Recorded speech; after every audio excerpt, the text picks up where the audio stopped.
ঠিক আছে, তো আজকে আমরা ওএসআই মডেলের সেকেন্ড পার্টটা নিয়ে একটু কথাবার্তা বলবো। তো সেকেন্ড পার্টটাতে আমি আজকে অ্যাপ্লিকেশন লেয়ারেরই কিছু প্রোটোকল সম্পর্কে একটু ধারণা দিব। আর হচ্ছে আমরা এদিকে প্রেজেন্টেশন লেয়ার, সেশন লেয়ার এবং ট্রান্সপোর্ট লেয়ার নিয়ে কিছু কথাবার্তা বলবো।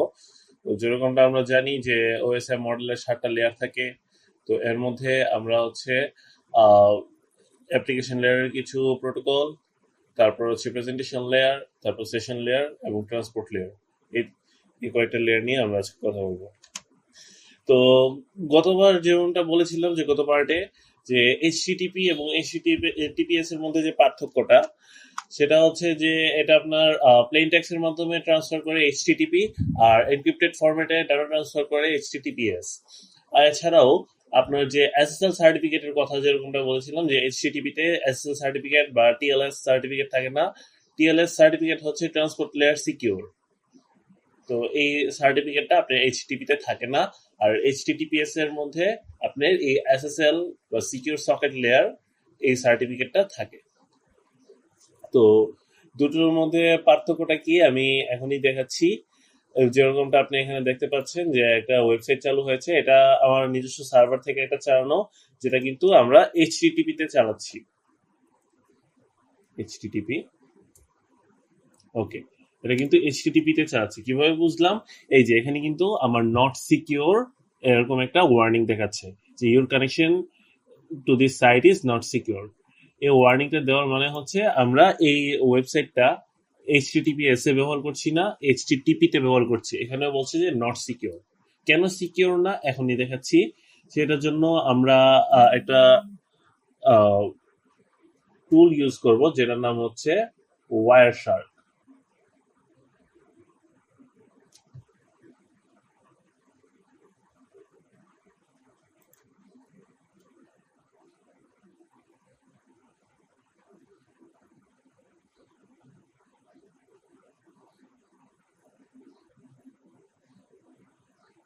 আচ্ছা, ওয়ার শার্কটা চালু হচ্ছে।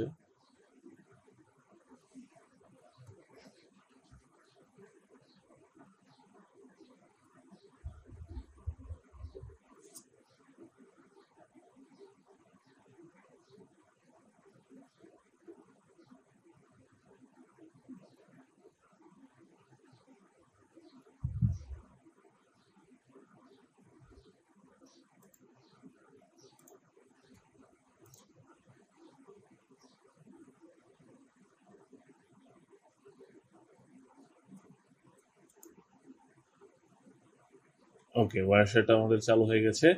তো এখানে আমরা হচ্ছে ইথারনেটের মাধ্যমে কানেক্টেড আছি। ইথারনেটের মাধ্যমে আমরা কানেক্টেড আছি।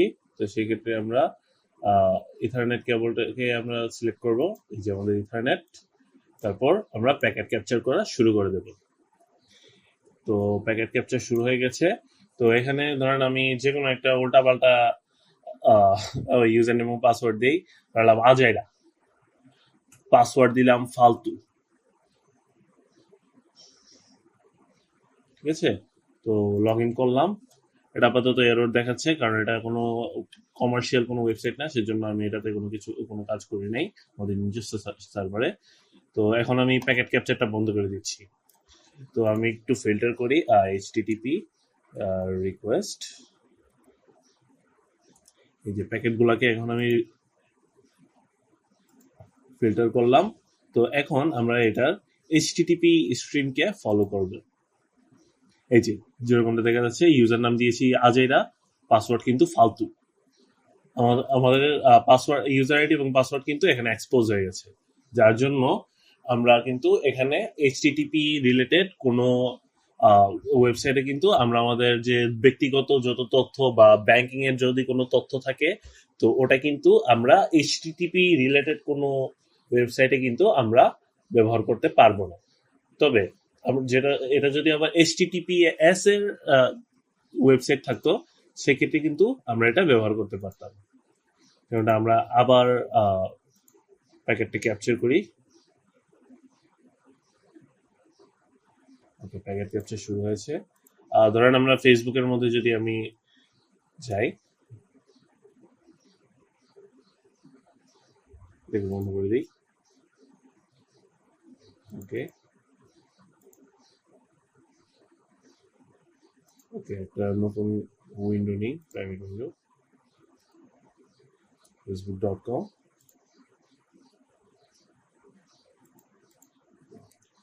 ধরেন এখানেও দিলাম আমি একটা যে কোনো উল্টা পাল্টা একটা ইয়ে দিলাম,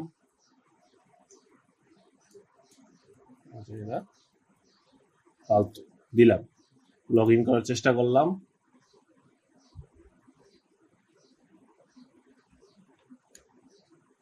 হলো না। এখন আমাদের কি প্যাকেটটা ক্যাপচার করতে পেরেছে?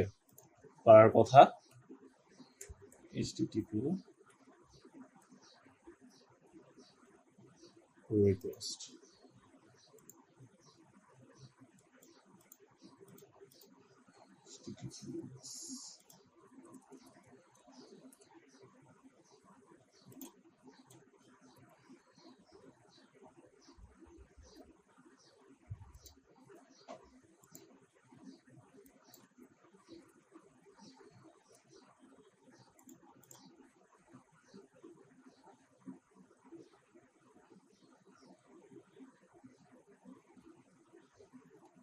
অথবা আমরা এটাতেও আমরা ফলো করতে পারি।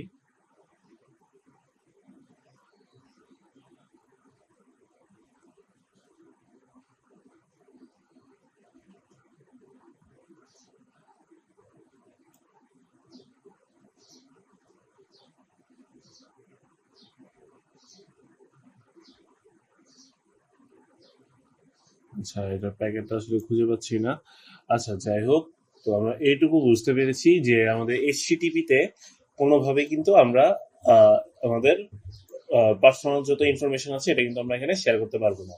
কিন্তু এই রিলেটেড যে ওয়েবসাইট গুলো আছে, এই যে এরকম দেখাচ্ছেন যে এইচটিটিপিএস রিলেটেড, কিন্তু এটা এই ওয়েবসাইটটা ফেসবুক, এবং এটার মধ্যে কিন্তু সরাসরি দেখাচ্ছে কানেকশন ইজ সিকিউর। এটাতে আবার যদি ক্লিক করি, সার্টিফিকেট ইজ ভ্যালিড এটা দেখাচ্ছে, এবং এটাতে আমরা ক্লিক করলে এই সার্টিফিকেটের সব ইনফরমেশন, এই যে এই সার্টিফিকেটের SHA-256 ফিঙ্গারপ্রিন্টও দেখা যাচ্ছে, এবং এই ওয়েবসাইটের পাবলিক কিটাও কিন্তু দেখা যাচ্ছে। তো এরকম ভাবেই আমরা এইচটিটিপি রিলেটেড যে ওয়েবসাইট গুলো আছে সেগুলোর মধ্যে man of the middle attack দিলে কিন্তু সব আপনার সবগুলো ইনফরমেশন এক্সপোজ হয়ে যাবে। তো ঠিক আছে, এই হচ্ছে এইচটিটিপি এবং এইচটিটিপিএস এর মধ্যে পার্থক্য। তারপরে হচ্ছে এফটিপি এবং এসএফটিপির মধ্যে পার্থক্য, যেরকমটা এর আগের বারও দেখেছি যে এফটিপি এটা হচ্ছে প্লেন টেক্সে এবং এটা লেস সিকিউর, এবং এসএফটিপি এটা হচ্ছে একটু মোর সিকিউর থাকে, এটা এনক্রিপ্টেড ফরম্যাটে, কারণ হচ্ছে এটা আপনার এসএসএইচ প্রোটোকল ব্যবহার করে ডাটাগুলো ট্রান্সফার করে থাকে। তো আমি এখানে আপনাদেরকে এসএফটিপি এবং এফটিপির একটা উদাহরণ দেখাচ্ছি। জাস্ট এ মোমেন্ট, সার্ভারটা একটু আপ করে দিই।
ঠিক আছে, এই হচ্ছে আমাদের সার্ভারটা, আপ হচ্ছে এখন।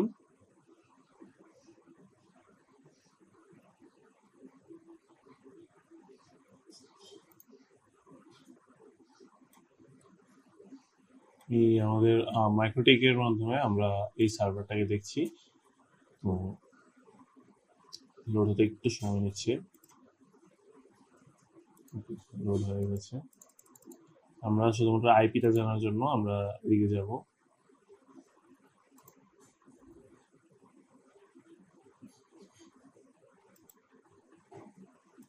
ওকে, তার চেয়ে ভালো হবে যে এই সার্ভার থেকে না দেখে একটা সার্ভার থেকে দেখছি।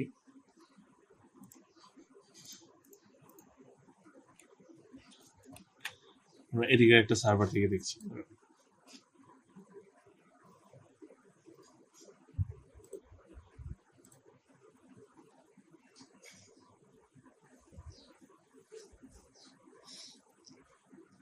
সার্ভারটা কিন্তু চালু হয়ে গেছে, বেশিক্ষণ সময় নেবে না। তো আমরা সিএমডির মাধ্যমে এটা দেখবো। এফটিপিতে আমরা অ্যাক্সেস করব সিএমডির মাধ্যমে।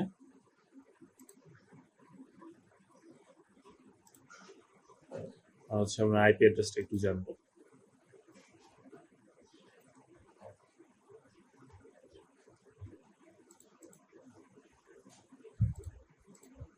এই যে আইপি অ্যাড্রেসটা আমরা পেয়ে গেছি 172.21.167.129। তো এটার মাধ্যমে আমরা এফটিপিতে একটু ট্রাই করব। তার আগে আমরা প্যাকেট ক্যাপচারিং শুরু করে দিই, ওয়ারশার্ক টুলটা।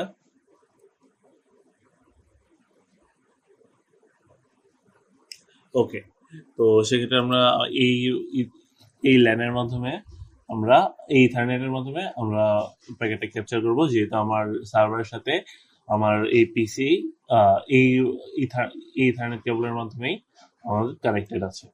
তো আমরা স্টার্ট করব। ওকে, তো এফটিপির মাধ্যমে ক্যাপচার করা শুরু করি। এফটিপি আইপিটা কোথা দেখেছিলাম? 172.21.167.129। ওকে, শুরু হয়েছে অ্যাডমিন, আর পাসওয়ার্ড দিলাম 1234। ওকে, লগ ইন কিন্তু হয়ে গেছে। তো এখন লগ ইন যেহেতু হয়ে গেছে, এখন আমরা দেখবো আমার প্যাকেটটা ঠিকভাবে ক্যাপচার হয়েছে কিনা। এই যে এফটিপি আমরা অনেকগুলো কিন্তু পাওয়া যাচ্ছে। তো এখন আমরা টিসিপি স্ট্রিমটা ফলো করি। এই যে ইউজার অ্যাডমিন, পাসওয়ার্ড হচ্ছে 1234। এটা কিন্তু সহজে এক্সপোজ হয়ে গেছে। এখানে যদি আমি আরো কিছু কমান্ড দিতাম তো এই কমান্ডগুলো এখানে থাকতো। তো আপাতত আর কোনো কমান্ড দেইনি যেহেতু, সেজন্য এখানে আর কোনো কমান্ডগুলো নেই। আবার যদি আমরা এসএফটিপির মাধ্যমে ট্রাই করতাম তো তখনও আরেকভাবে এটা দেখাতো। তো আমরা আবার প্যাকেট ক্যাপচার শুরু করি, এটা বন্ধ করি, কুইট করলাম। তো এখন আমরা এসএফটিপির মাধ্যমে দেখি। এসএফটিপি অ্যাডমিন আমার আইপিটা কত ছিল? সরি, 172.21.167.129। আমার এখানে প্যাকেট ক্যাপচার হচ্ছে, তো প্যাকেট ক্যাপচার হচ্ছে, সমস্যা নেই। ওকে, ইয়েস, পাসওয়ার্ডটা দিচ্ছি 1234। আমার কিন্তু কানেক্টেড হয়ে গেছে। তো এখন আমরা এই প্যাকেটটা কিন্তু এসএসএইচ এর মাধ্যমে যেহেতু এটা কাজ করেছে, যেমনটা একটু আগে দেখলাম যে more secure because it also uses SSH protocol to transfer data. সুতরাং আমার এই এসএফটিপি হচ্ছে এসএসএইচ প্রোটোকলও ব্যবহার করেছে। এই যে এসএসএইচ ভার্সন 2 এটা ব্যবহার করছে। তো এটাকে আমরা যদি ফলো করি, কি বুঝতে পারছেন? কোনো কিছু বোঝার কিন্তু উপায় নেই। হ্যাঁ, তবে এটাকে যদি আপনারা ডিক্রিপ্ট করতে পারেন তো সেক্ষেত্রে এটাকে বোঝা সম্ভব, কিন্তু এটা ডিক্রিপ্ট করতে সময় লেগে যাবে অবশ্যই। তো এই হচ্ছে, আচ্ছা ওয়ারশার্কটাকে রাখি কারণ আমার কিছু বিষয় আছে আবার পরবর্তীতে আসছে। ওকে, তো এই হচ্ছে এসএফটিপি এবং এফটিপির বিষয়। সার্ভারটাকে বন্ধ করছি। ওকে, আচ্ছা প্রেজেন্টেশন লেয়ারটা নিয়ে আজকে একটু কথা বলবো। প্রেজেন্টেশন লেয়ারের কাজ কি? প্রেজেন্টেশন লেয়ারের কাজ হচ্ছে প্রথমে ফাইল ফরম্যাটটাকে সিলেক্ট করা। ধরেন আমি আমার পিসি থেকে, আমি আপনাদেরকে একটা উদাহরণ হিসেবে দেখাচ্ছি। ধরেন আমি এদিকে একটা ফাইল খুললাম, নিউ ফাইল খুললাম টেক্সট ফরম্যাটে। ওকে, নাম দিলাম ইম্পর্টেন্ট, আমার এই ফাইলটা কি ফরম্যাটে আছে। অবশ্যই এটা আমার টিএক্সটি ফরম্যাটে থাকার কথা। এই যে এটা হচ্ছে আমার টেক্সট ডকুমেন্ট বা .txt ফরম্যাটে আছে। তো এই ফরম্যাটটা নির্ধারণ করে দেওয়ার কাজ হচ্ছে আমার এই প্রেজেন্টেশন লেয়ারের কাজ। এখন আপনি যদি এটা জেপিজির মাধ্যমে পাঠান তো সেটা আপনার জেপিজির মাধ্যমে যাবে, যদি পিএইচডি ফরম্যাটে পাঠান পিএইচডি ফরম্যাটে যাবে, MP4 পাঠালে MP4 যাবে। মানে আপনারা যেই ফাইল ফরম্যাটটা দিতে চান সেই ফরম্যাটটা আপনার সিদ্ধান্ত নেয় প্রেজেন্টেশন লেয়ারের মাধ্যমে। এছাড়াও আপনার এই প্রেজেন্টেশন লেয়ারের মাধ্যমে আমরা যে এনক্রিপশন বা ডিক্রিপশন করি না, যে একটা ডাটা আমরা এনক্রিপ্ট করে পাঠাচ্ছি এবং যে এনক্রিপ্ট করা ডাটাটা আমার কাছে আসছে সেটাকে আমরা আবার ডিক্রিপ্ট করছি, সেই এনক্রিপশন এবং ডিক্রিপশনের কাজটা এটা হচ্ছে প্রেজেন্টেশন লেয়ারের মাধ্যমে হয়ে থাকে। তারপর হচ্ছে কম্প্রেশন এবং ডিকম্প্রেশনের বিষয়টা। আমরা অনেক সময় আছি না যে ধরেন এখানে আমার অনেকগুলো ফাইল আছে, তো এটাকে আমি উইনরার বা যে কোনো একটা টুল দিয়ে আমি কম্প্রেস করতে চাইলাম, একটু আর্কাইভ জিপ ফরম্যাটে এটা কম্প্রেস করব। এই যে কম্প্রেস হয়েছে। এই কম্প্রেশনের কাজটাও কিন্তু এই প্রেজেন্টেশন লেয়ারই করে থাকে।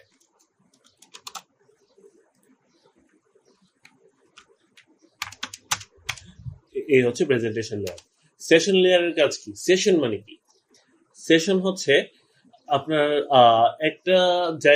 একটা ডিভাইসের সাথে আরেকটা ডিভাইস কতক্ষণ কানেক্টেড থাকবে বা কানেক্টেড হবে কি হবে না সেটা আপনার ডিসাইড হবে এই সেশন লেয়ারের মাধ্যমে।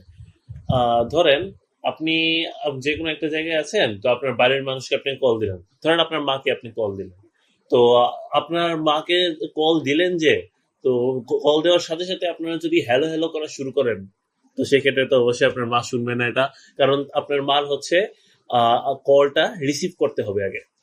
তো রিসিভ করলে তারপর হচ্ছে আপনাদের মধ্যে একটা সেশন তৈরি হবে। এই সেশন তৈরির কাজটা হচ্ছে আপনার এই সেশন লেয়ারের কাজ। তারপর হচ্ছে সেশন লেয়ার এটাও মনিটর করবে যে আপনাদের মধ্যে ডাটা ঠিকভাবে আদান প্রদান হচ্ছে কিনা, মানে আপনাদের মধ্যে কথাবার্তা ঠিকভাবে হচ্ছে কিনা, নাকি দুই পক্ষই চুপ রয়ে গেল, এই জিনিসটাও মনিটর করবে এই সেশন লেয়ার। তারপর হচ্ছে টিয়ার আপ ডাউন, যেমনটা বলেছিলাম মনিটরিং থেকে কিন্তু টিয়ার আপ অথবা টিয়ার ডাউনটা কিন্তু আসে। যদি মনিটর করে দেখে যে কোনো ডাটা আদান প্রদান হচ্ছে না, তো এই সেশন লেয়ারের মাধ্যমে এই কানেকশনটাকে টিয়ার ডাউন করে ফেলা হয়। এবং টিয়ার আপের কাজটাও এই সেশন লেয়ারই করে থাকে, যেমনটা বলেছিলাম যে কল রিসিভ করার কথাটা সেটা। এছাড়াও আপনার ব্যান্ডউইথ লিমিটেশন, যে আমরা কোন কোন কানেকশনে কতটুকু ব্যান্ডউইথে আমরা ডেটাগুলো পাঠাবো, সেটার কাজও কিন্তু এই ব্যান্ডউইথ লেয়ারের এই ব্যান্ডউইথটা সেশন লেয়ারের মাধ্যমেই লিমিট করা হয়। এখন আসছি আমরা ট্রান্সপোর্ট লেয়ারটার বিষয়ে। এই বিষয়টা নিয়ে একটু মনোযোগ দিয়ে শুনবেন, কারণ এটা খুবই গুরুত্বপূর্ণ একটা বিষয়। কারণ হচ্ছে এখানে যে অ্যাপ্লিকেশন লেয়ার, এই যে আচ্ছা এই অ্যাপ্লিকেশন লেয়ার, তারপর হচ্ছে প্রেজেন্টেশন লেয়ার, তারপর হচ্ছে সেশন লেয়ার, আমাদের নেটওয়ার্ক ইঞ্জিনিয়ার হিসেবে কিন্তু এই তিনটা লেয়ারে হাত দেওয়ার আমাদের কোনো অধিকার নেই। তবে এখন আমরা হাত দিতে পারবো ট্রান্সপোর্ট লেয়ার থেকে। ট্রান্সপোর্ট লেয়ার দুই ধরনের কানেকশনের মাধ্যমে ডাটা আদান প্রদান করে, একটা হচ্ছে টিসিপির মাধ্যমে আর একটা ইউডিপির মাধ্যমে। টিসিপি কি? টিসিপি হচ্ছে ট্রান্সমিশন কন্ট্রোল প্রোটোকল, আর ইউডিপি মানে হচ্ছে ইউজার ডাটা প্রোটোকল। আচ্ছা প্রেজেন্টেশনটার মধ্যে আমি এটা উল্লেখ করতে ভুলে গেছি। আচ্ছা আমি আপনাদেরকে লিখে দিচ্ছি, দাঁড়ান।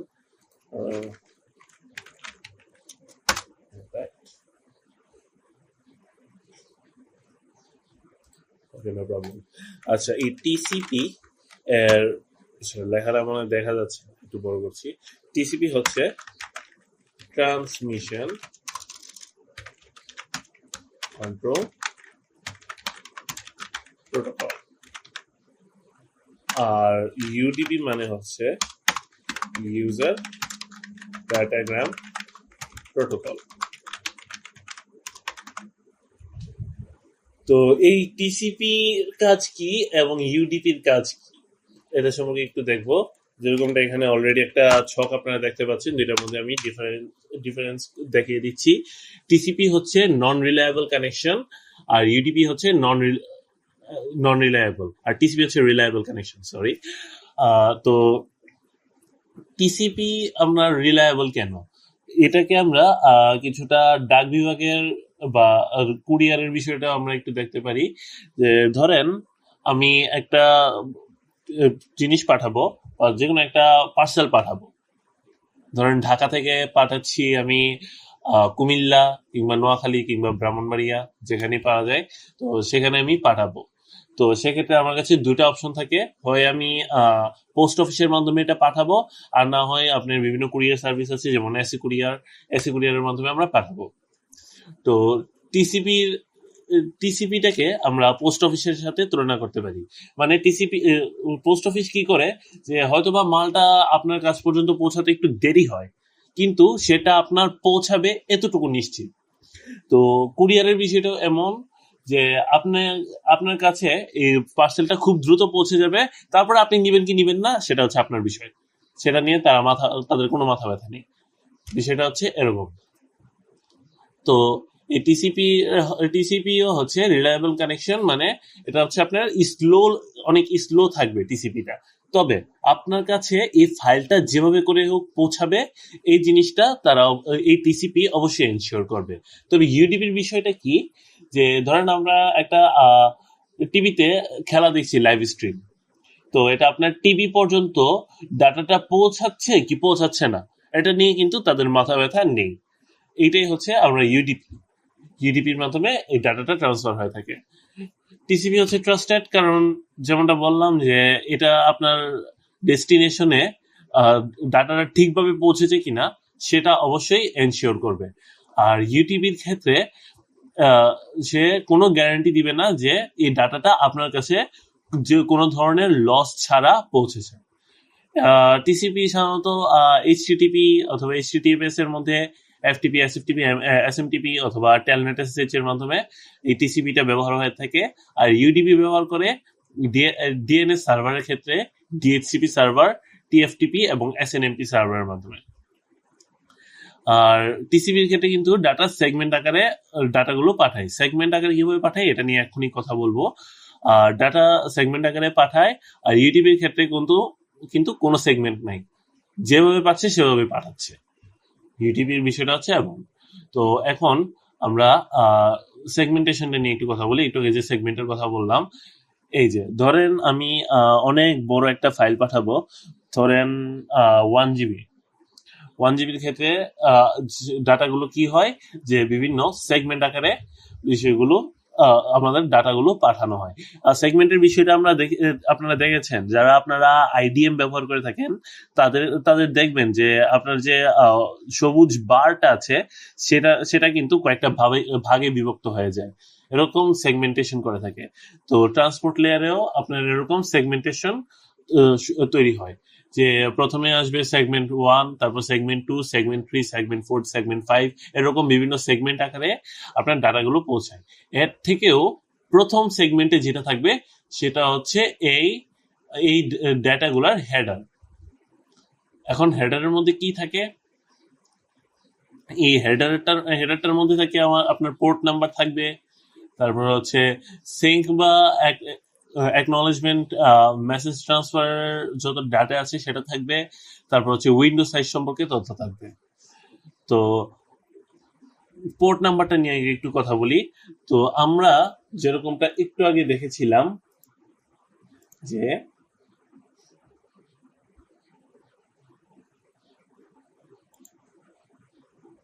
আচ্ছা, এটা একটু চালু হোক।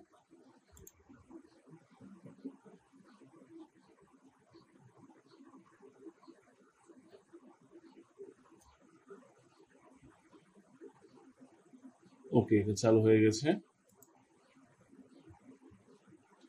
তো একটু আগে যেরকমটা দেখেছিলাম যে এখানে আমি যখন একটা ডেটা পাঠাচ্ছি, তো আচ্ছা এখান থেকে মনে হয় দেখানো ঠিক হবে না, এটার মধ্যে আমি আপনাদেরকে দেখাচ্ছি। এই যে ওয়্যার শার্কটা যেটা, এটাতে কিন্তু আমাদের একটা পোর্ট নাম্বার থাকে।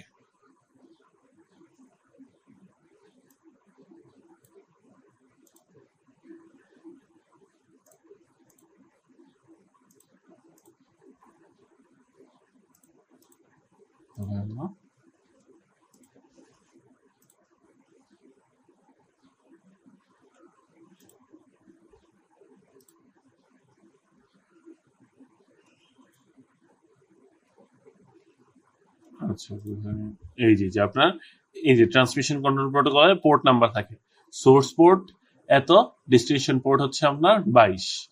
এই সোর্স পোর্টটা আপনার কোথা থেকে হচ্ছে এটাও আমরা বলছি। ধরেন আমি এখানে একটা ব্রাউজার চালু করলাম,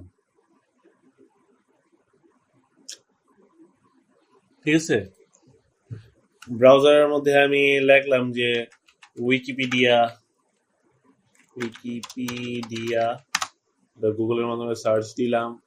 তারপর হচ্ছে আমি এদিকে লিখলাম যে gmail.com, তারপর হচ্ছে আপনার কি দেখা যায় চ্যাট জিপিটি, chat.openai.com। তো আমি কিন্তু এই ট্যাবের মাধ্যমে কিন্তু আমি আমার যত মানে এই জিমেলটা চালু করেছি, উইকিপিডিয়া কিন্তু এই ট্যাবের মাধ্যমে চালু করেছি। তো আমার এই ট্যাবের রেসপন্স কিন্তু আমার জিমেলের ট্যাবের মধ্যে কিন্তু পাঠায়নি, মানে সেকেন্ড ট্যাবটাতে কিন্তু পাঠায় নাই। আবার এই চ্যাট জিপিটি বা তৃতীয় যে ট্যাবটা আছে এটার রেসপন্সও কিন্তু আমার এই দ্বিতীয় ট্যাবটাতে পাঠায় নাই। এটা যে ট্যাব থেকে এসেছে সেই ট্যাবে কিন্তু পাঠানো হয়েছে। এটা কোথা থেকে হলো? তো এই বিষয়টাই আপনার এনশিওর করে পোর্ট নাম্বারের মাধ্যমে। যেরকমটা একটু আগে দেখলাম যে এখানে পোর্ট নাম্বার দেওয়া আছে, আমার সোর্স পোর্ট হচ্ছে 6612, আর ডেস্টিনেশন পোর্ট হচ্ছে 22। এটা একটু আগে যে এসএফটিপির মাধ্যমে দেখলাম সেটা পোর্ট নাম্বার দেখাচ্ছে। তো একইভাবে তারও কিন্তু সোর্স পোর্ট 22 থাকবে, ডেস্টিনেশন পোর্ট হবে যে আমি যে পোর্টটা দিয়ে সোর্স পোর্ট দিয়ে আমি পাঠিয়েছিলাম, তো সে এফটিপি সার্ভার কিন্তু এখন আমাকে রেসপন্স পাঠাবে আমার সোর্স পোর্ট দিয়ে, অর্থাৎ তার ডেস্টিনেশন পোর্ট হবে এখন আমার সোর্স পোর্ট। ওকে, তো এরকম ভাবেই মূলত সোর্স পোর্ট এই পোর্টগুলো আপনার ট্রান্সফার হয়ে থাকে। পোর্টগুলোর মাধ্যমে আপনার সঠিক যে জায়গাতে আপনার ডাটাগুলো পৌঁছানো দরকার ঠিক সেই জায়গাতেই আপনার ডাটাগুলো ঠিকঠাকভাবে পৌঁছায়। তো এই হচ্ছে পোর্ট নাম্বার, এই যে সোর্স পোর্ট এবং ডেস্টিনেশন পোর্ট নিয়ে একটু এটা কথা বললাম। তারপর হচ্ছে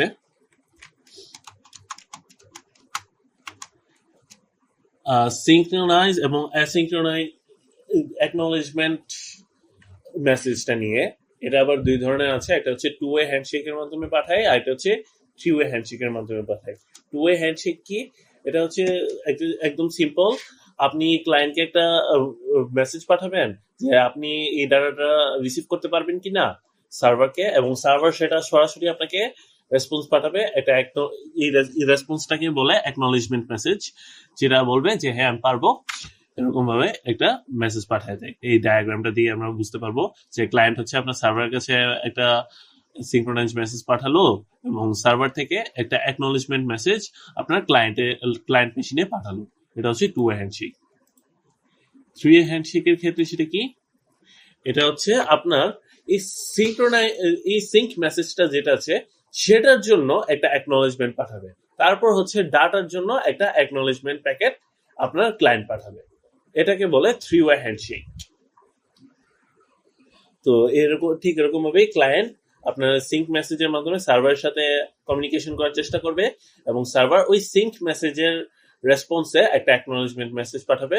তারপর এই যে সার্ভার যে অ্যাকনোলেজমেন্ট মেসেজটা পাঠালো সেটার জন্য আরেকটা অ্যাকনোলেজমেন্ট মেসেজ আপনার সার্ভারকে পাঠাবে আপনার এই ক্লায়েন্ট পিসি। তো এই থ্রি ওয়ে হ্যান্ডশেকটাকে মূলত কেন ব্যবহার করা হয় সেটার জন্য আবার একটা কনসেপ্ট আছে যেটাকে বলে উইন্ডো সাইজিং। উইন্ডো সাইজ, এটা নিয়ে কথা বলবো। উইন্ডো সাইজ হচ্ছে আমরা চাইলে একসাথে অনেকগুলো সেগমেন্ট একসাথে পাঠিয়ে আমরা কিন্তু একটা কি বলে যে ডাটাগুলো ট্রান্সফার করে থাকি। এরকম এই সিঙ্ক মেসেজ এবং অ্যাকনোলেজমেন্ট মেসেজ ট্রান্সফার করে এই উইন্ডো সাইজের মাধ্যমে কিন্তু আপনার এই ডাটাগুলো যত নিখুঁতভাবে সম্ভব ডাটাগুলো ট্রান্সফার করা হয়। তো যদি উইন্ডোজ সাইজ কম থাকে তো সেক্ষেত্রে ডাটাগুলো অবশ্যই একটু স্লো হবে, আর উইন্ডো সাইজ বেশি থাকলে ডাটাগুলো দ্রুত আপনার কাছে পৌঁছে যায়। তো যেমনটা এখানে দেখতে পাচ্ছি যে এখানে উইন্ডো সাইজ 2 দেওয়া হয়েছে, টু এর ক্ষেত্রে কি হয়েছে যে এই এক নাম্বার মেসেজ পাঠালো, 2 নাম্বার মেসেজ পাঠালো, 2 নাম্বার মেসেজের পরে আপনার এই PC2 বললো যে এখন আমি 3 নাম্বার মেসেজটা নেওয়ার জন্য প্রস্তুত। তারপর 3 নাম্বার মেসেজ পাঠালো, 4 নাম্বার পাঠালো, তারপর PC বললো 5 নাম্বারটার জন্য আমি প্রস্তুত। ওকে, তো আবার অনেকের মনে আবার এটাও প্রশ্ন হতে পারে যে ভাইয়া, যে আপনি যে বললেন যে 2টা মেসেজ পাঠালো, হঠাৎ মনে করেন যে আমার 4 নাম্বার মেসেজটা গেল না, যে বা 5 নাম্বার মেসেজটা গেল না, তো সেক্ষেত্রে কিভাবে হবে? এটা নিয়ে একটু কথা বলবো এখন। এই যে এখানে আমরা একটা সেগমেন্ট লস নিয়েও আমি একটু কথা বলবো। এই যে এখানে আপনি উইন্ডো সাইজ 3 দেওয়া হয়েছে, তো প্রথমটা পাঠালো, দ্বিতীয়টা পাঠালো, তৃতীয়টা পাঠালো, এবং 4 নাম্বারের অ্যাকনলেজমেন্ট পাঠাবে যে আমি 4 নাম্বারটা নিতে পারবো। 4 নাম্বারটা গেল, 5 নাম্বারটা কিন্তু যায় নাই, কানেকশন কোনোভাবে এটা লস হয়ে গেছে। তারপর 6 নাম্বারটা গেল, তো সে আবার উইন্ডো সাইজ 1 সেট করে বলবে যে আমি 5 নাম্বারটা পাইনি, 5 নাম্বারটা আবার দাও। তারপর 5 নাম্বারটা দেওয়ার পরে তারপর বলবে যে আমি 7 নাম্বারটা নেওয়ার জন্য প্রস্তুত। মানে এখানে 3 হচ্ছে, এখানে যদি x হয়ে থাকে তো এটা অ্যাকনলেজমেন্টটা হবে x+1। তারপর হচ্ছে আমি যদি 5 নাম্বারটা যেরকমটা পাঠাই নেই, তো সে আবার 5 নাম্বার সেগমেন্টের জন্য একটা অ্যাকনলেজমেন্ট পাঠাবে। তো সেক্ষেত্রে আমার সে 5 নাম্বার মেসেজটা আবার সেন্ড করবে, তারপরে বলবে যে এখানে আমার 6টা মেসেজ পাঠানো হয়েছে, তো 7 নাম্বারটা এখন আবার পাঠাতে বলবে। তো উইন্ডো সাইজ কিন্তু এখানেও আছে, একটু আগে যেরকমটা দেখলাম উইন্ডো সাইজ, দ্য ফ্ল্যাগস,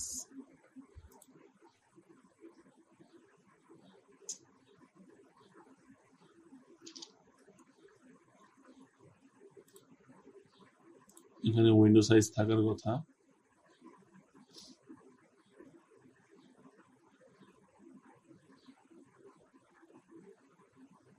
এই যে আমার আমার উইন্ডো সাইজ এখানে কত, 64,240, মানে সে 64,240টা সেগমেন্ট একসাথে পাঠাবে। তারপরে হচ্ছে আমার পরবর্তী যে মেসেজটা আছে সেটার জন্য একটা অ্যাকনলেজমেন্ট পাঠাবে। তো সিঙ্ক মেসেজটা মূলত এভাবে কাজ করে। তারপরে টিসিপি হেডারে আর অনেক কিছুই থাকে।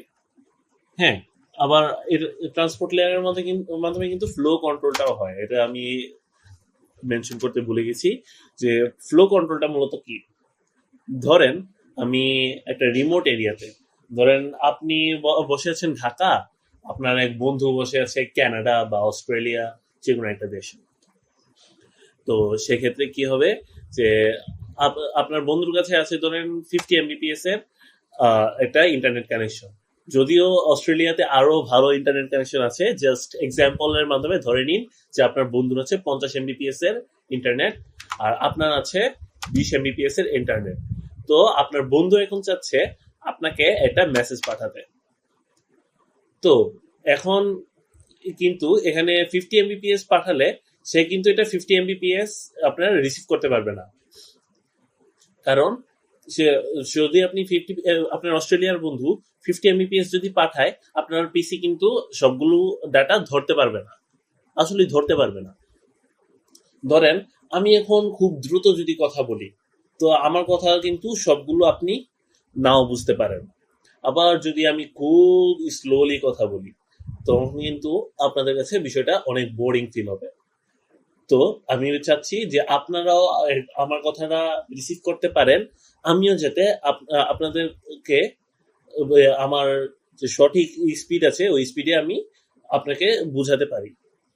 তো দুইজনেই তো আপনার সমঝোতা করে একটা স্পিডে যেতে হবে। তো এই ফ্লো কন্ট্রোলটাই আপনার করে থাকে ট্রান্সপোর্ট লেয়ার। যেহেতু আপনি এখানে 20 Mbps এর বেশি রিসিভ করতে পারবেন না, তো সেক্ষেত্রে তার স্পিডটাও আপনি 20 Mbps এ কনভার্ট করে তারপর আপনাকে ডাটাগুলো পাঠাবে। এই ফ্লো কন্ট্রোলটাও আপনার এই ট্রান্সপোর্ট লেয়ারের মাধ্যমে হয়ে থাকে, এবং এটার ইনফরমেশনও কিন্তু এই হেডারের মধ্যে থাকে। এছাড়াও ট্রান্সপোর্ট লেয়ারে হেডারে আর অনেকগুলো থাকে, এই যে পুরো একটা ডায়াগ্রাম দিয়ে দিয়েছি। সোর্স পোর্ট থাকে, destination port, sequence number, acknowledgement number, তারপর হচ্ছে কিছু ফ্ল্যাগস থাকে, উইন্ডো থাকে, আর্জেন্ট পয়েন্টার থাকে। ফ্ল্যাগ গুলো সম্পর্কে তো একটু আগে মনে হয় দেখালাম। এই যে এই যে কতগুলো ফ্ল্যাগ দেওয়া আছে, এই ফ্ল্যাগ গুলো থাকে,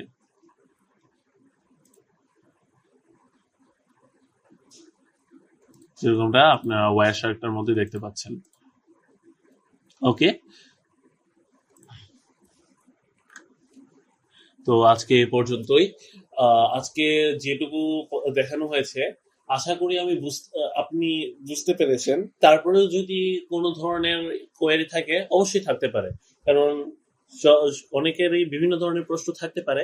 তো সেক্ষেত্রে আপনারা আমাদেরকে জানাবেন, যতটুকু সম্ভব আর যত তাড়াতাড়ি সম্ভব আমরা আপনাকে এই প্রশ্নের উত্তরটা দেওয়ার চেষ্টা করব।